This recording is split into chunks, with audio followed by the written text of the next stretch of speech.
ओम श्री महालक्ष्मी नमो नमः. शास्त्रानुसार हे 7 नियम वटपौर्णिमेच्या दिवशी पाळायचे आहेत. या 3 साड्या चुकूनही वटपौर्णिमेला घालू नये. गर्भवती महिलांनी काय करावे? एकच सूतगुंडी वापरावी का? उपवास कसा करावा?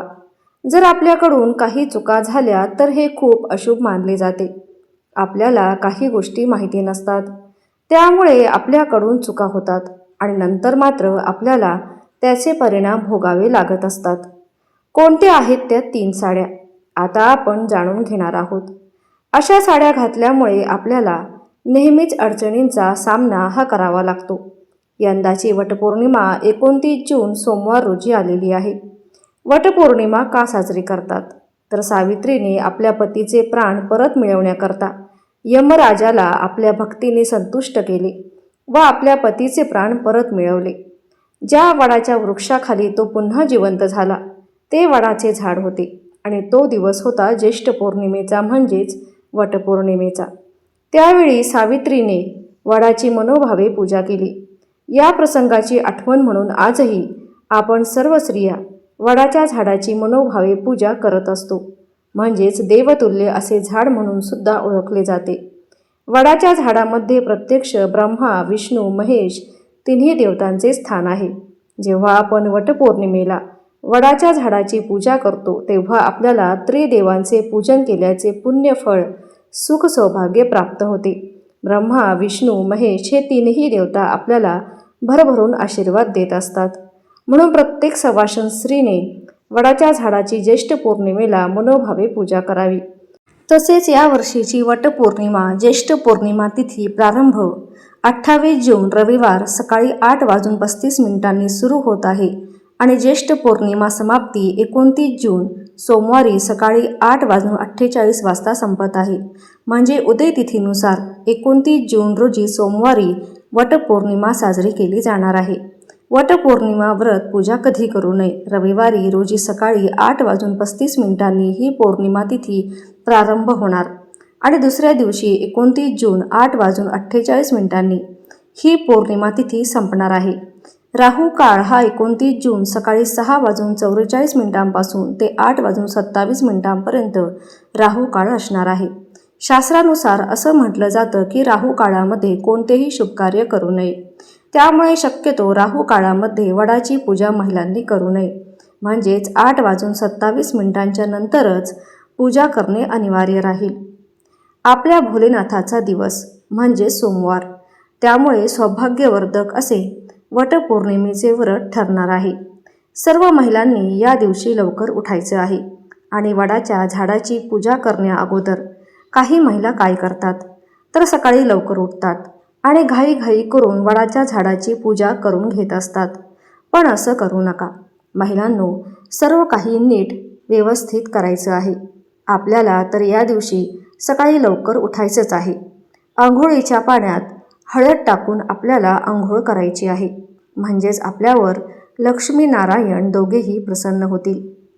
पूजाविधी, साहित्य, मुहूर्त, या दिवशी कोणत्या शुभ रंगाच्या साड्या घालाव्यात, कोणत्या नेसू नये, कोणत्या रंगाच्या बांगड्या घालाव्यात, कोणत्या घालू नये, गरोदर महिला असतील, मासिक धर्माच्या महिला असतील तर काय करावं आणि काय टाळावं, कोणते नियम पाळावेत, कोणत्या शुभ वेळी पूजा करावी व कोणत्या वेळी करू नये, हे देखील आपण आजच्या व्हिडिओमध्ये पाहणार आहोत. त्यासाठी व्हिडिओ कुठेही स्किप न करता शेवटपर्यंत नक्की पहा. चॅनलवर नवीन असल्यास चॅनलला सबस्क्राईब करा आणि कमेंटमध्ये श्री महालक्ष्मी माता अवश्य लिहा. वडाच्या झाडाची पूजा केल्याने तीनही देवता प्रसन्न होतात. काही शारीरिक, मानसिक, आर्थिक काही जे त्रास असतील ते संपूर्णपणे नष्ट होतात. या दिवशी महिलांनी आंघोळ केल्यानंतर लगेचच आपल्या देवघरात देवांची छानशी अशी विधिवत पूजा करायची आहे. सोमवार आलेला आहे, आपल्या भोलेनाथांचा दिवस.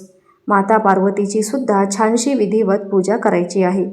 तसेच माता लक्ष्मीची सुद्धा पूजा करा. मूर्ती असेल, फोटो असेल तर पुसून घ्या.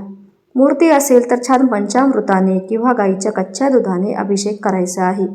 मूर्ती छान देवघरात स्थापन करायची आहे आणि कुलदेवीचा मंगल कलशसुद्धा या दिवशी जरूर भरा. त्याचबरोबर देवी आईची ओटी भरायची आहे.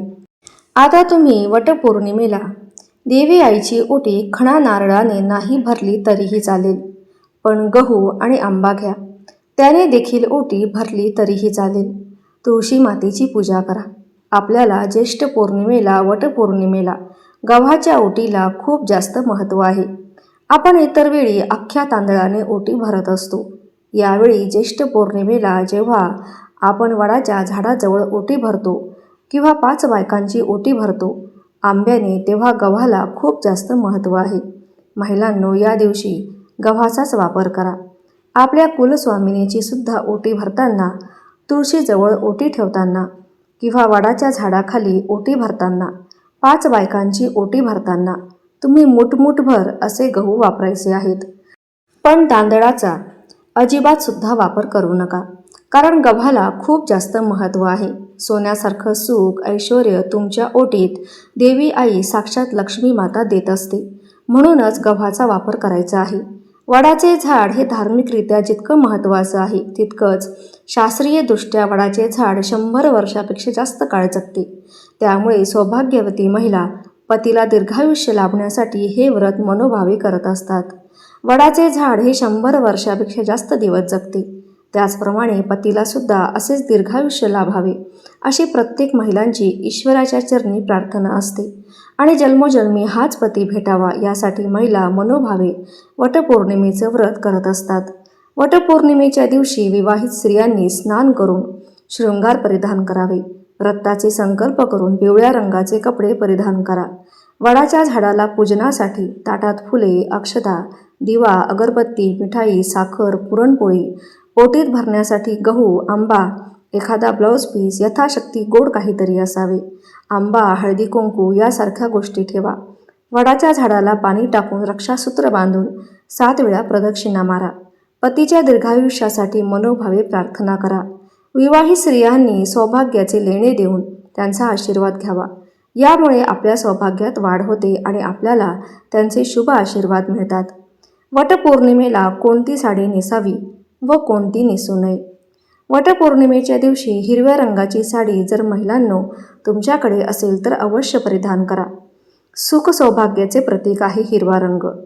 हिरवा रंग देवी आईचा आवडता बहरलेला शुभ रंग आहे आणि म्हणूनच हिरवा रंग जास्त करून हिरवा रंग जर परिधान केला तर सुख सौभाग्यात वाढ होईल. त्याचबरोबर तुमच्याकडे लाल रंगाची साडी असेल, पिवळ्या रंगाची हळदी कुंकवाचा शुभ रंग आहे. प्रत्यक्ष माता लक्ष्मी, श्रीहरी विष्णू, आपला गणपती बाप्पा यांचा प्रिय रंग आहे. म्हणून हे सुद्धा रंग तुम्ही परिधान करू शकतात. त्याचबरोबर केशरी रंग आनंदाचा, उगवत्या सूर्यासारखा तेजस्वी रंग आहे केशरी. म्हणजेच ऑरेंज कलरची साडी असेल तर तुम्ही ती सुद्धा परिधान करू शकता. परंतु या दिवशी चुकून सुद्धा काळा रंग, पांढरा रंग या दिवशी परिधान करू नका. तसेच मासिक पाळीत वापरलेली साडी चुकून सुद्धा वटपौर्णिमेला घालू नये आणि सुतकमध्ये वापरलेली साडी देखील वटपौर्णिमेला चुकून सुद्धा घालू नये. किंवा तुमच्याकडे लाल रंगाच्या साडीवर काळ्या रंगाच्या छटा आहे तर अशी साडी देखील तुम्ही वटपौर्णिमेला परिधान करू नका. पूजा झाल्यावर सुद्धा वटपौर्णिमेच्या दिवशी काळा आणि पांढरा रंग असलेली तुम्ही घरचे कपडे देखील या रंगाचे परिधान करू नका, कारण सोमवार आलेला आहे.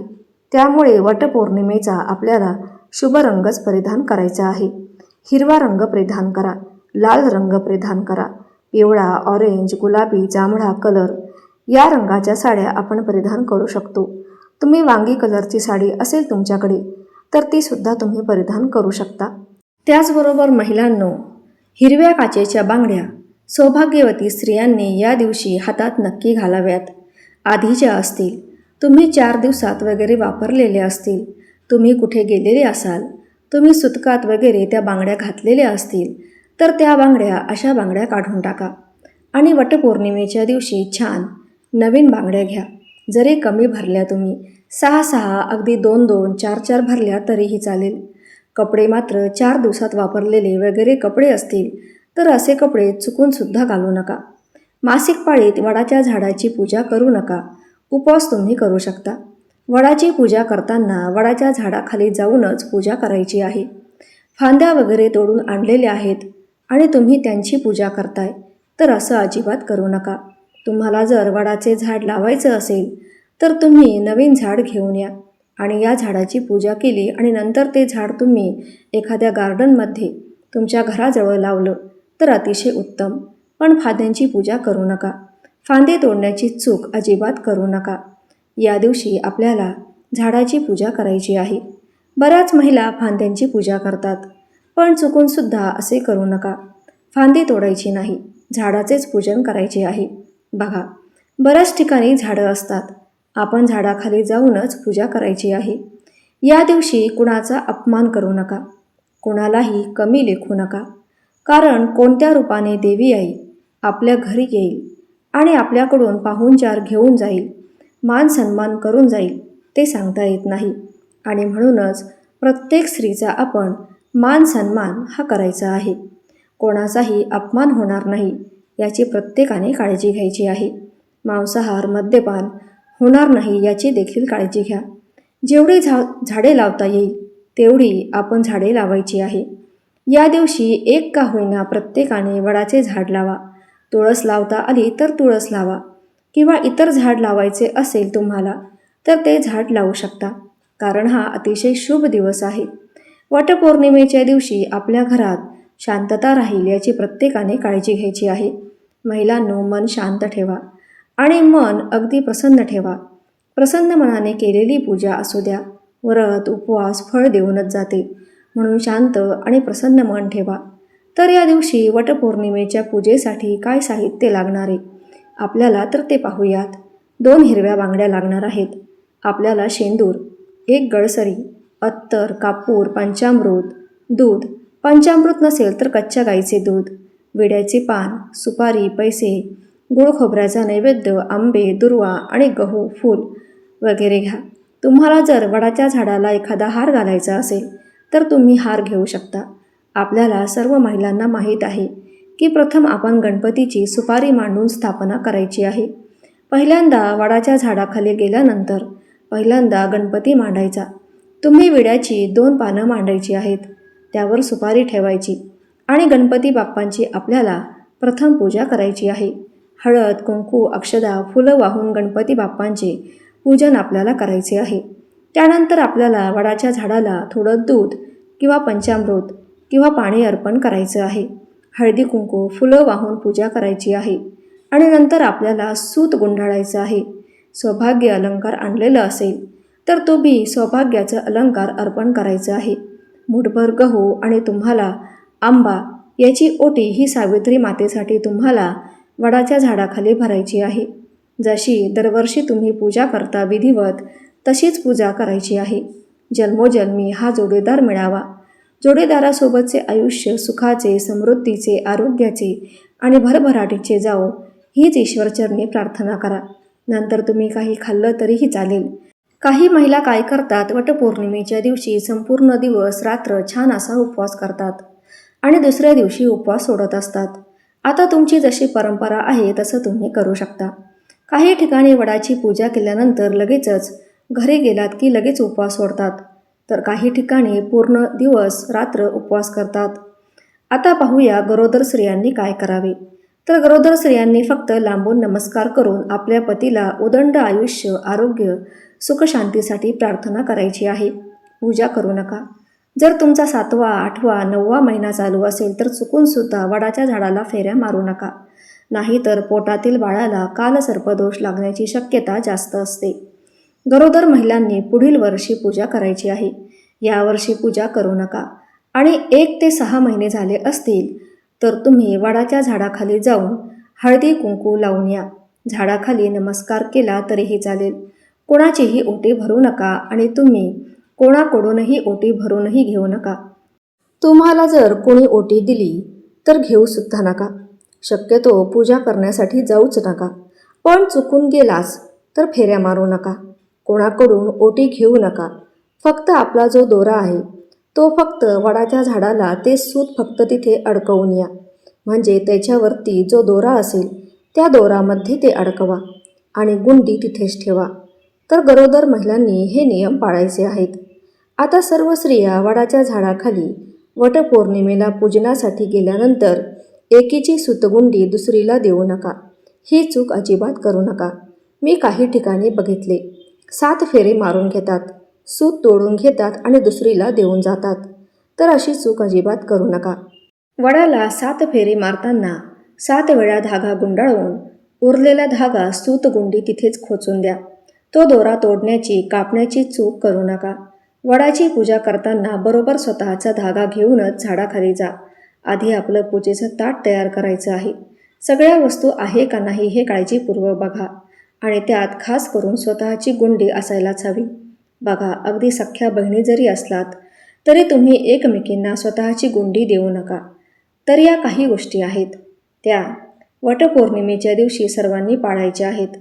तर आजचा हा माहितीपूर्ण व्हिडिओ आवडला असेल तर व्हिडिओला एक लाईक करून चॅनलला सबस्क्राईब करा आणि कमेंटमध्ये श्री महालक्ष्मी माता टाईप करायला विसरू नका. धन्यवाद.